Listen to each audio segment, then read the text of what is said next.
One day, a young man came to Gautama Buddha and said, "O Buddha, why do such impure thoughts come into my mind? I do not want these thoughts, yet my mind is always filled with desires and lust. I feel helpless against these thoughts, and they disturb me greatly. My energy and time are wasted in these thoughts, and I can never remain at peace. Whenever I see women, I get attracted to them, and I cannot control myself." Buddha smiled and asked, "Do you even know what lust is?" The young man replied, "No, Buddha, I do not know what lust truly is, but I do know that it is a very bad thing." Buddha then said, "First, you must understand that nothing natural within us is bad. Everything has a purpose in our lives. Lust is not inherently evil. It is simply an emotion that arises from a sense of lack or need. When we lack wealth, we develop a desire for wealth. Similarly, when our body has certain needs, we feel physical attraction, which we call lust." The young man asked, "I understand what lust is, but where does it come from? How does it arise?" Buddha replied, "Lust does not come from anywhere. It is within us. In fact, it is necessary for the continuation of mankind. If it were not for this feeling, the human race would not grow." The young man asked again, "If lust is natural and necessary, why do people consider it wrong?" Buddha said, "This is where the problem lies. People have misunderstood lust. They try to hide and suppress it.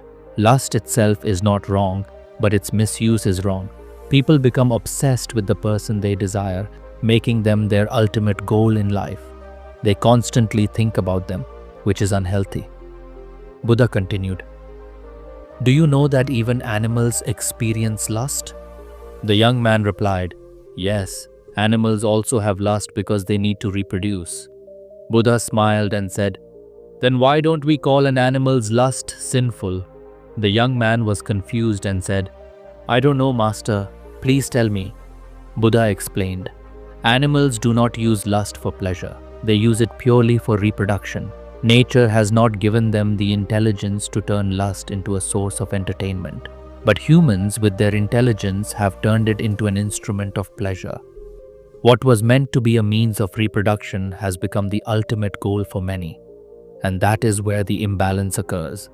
The young man then asked, "Why does lust overpower us so much?" Buddha replied, "Listen carefully. I will tell you a story that will help you understand this entire game of lust." The story of the disciple and his temptation.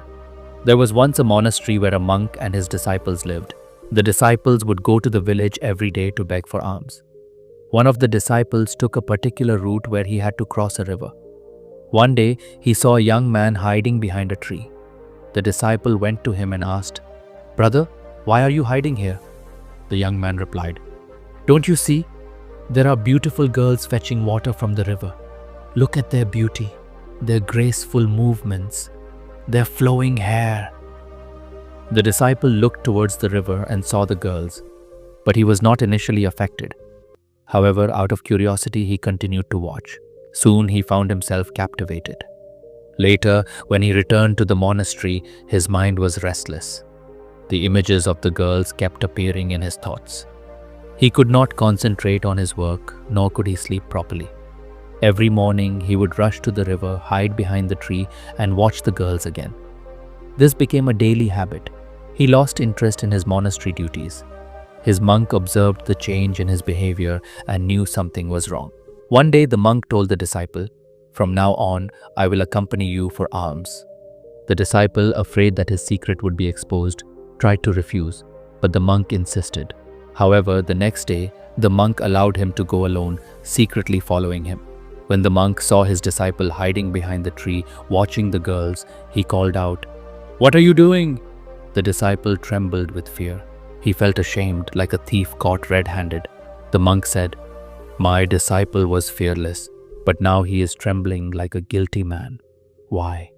The disciple fell at his monk's feet and confessed, "Master, forgive me. I was misled by that young man. I promise I will never do this again." The monk said, "Remember, we become like the company we keep. If we associate with impure thoughts, they will take root within us. Choose your surroundings wisely." The disciple stopped taking that route and focused on his monastery duties. However, even though he avoided temptation, he became irritable and restless. He lost his peace of mind. One night, the monk came to him and asked, "How many times have you broken your promise?" The disciple burst into tears and said, "Many times, Master. I try my best to remove these thoughts, but they overpower me every time. My mind is not in my control." The monk took the disciple to a garden where a small canal carried water to the plants. The monk asked, "Can you stop the flow of this water?" The disciple said, "Yes, Master," and placed some mud in the canal, blocking the water. However, after a while, the water overflowed. The monk said, "See, the water found another way. Lust is the same. If you try to block it forcefully, it will find another outlet."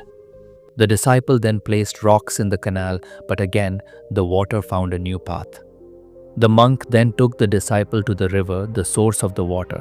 He said, "If we block the water here at the source, the canal will dry up." The disciple understood. The monk continued, "If you try to suppress lust without understanding it, it will only grow stronger. Instead of fighting it, create balance. Neither too much nor too little water is good.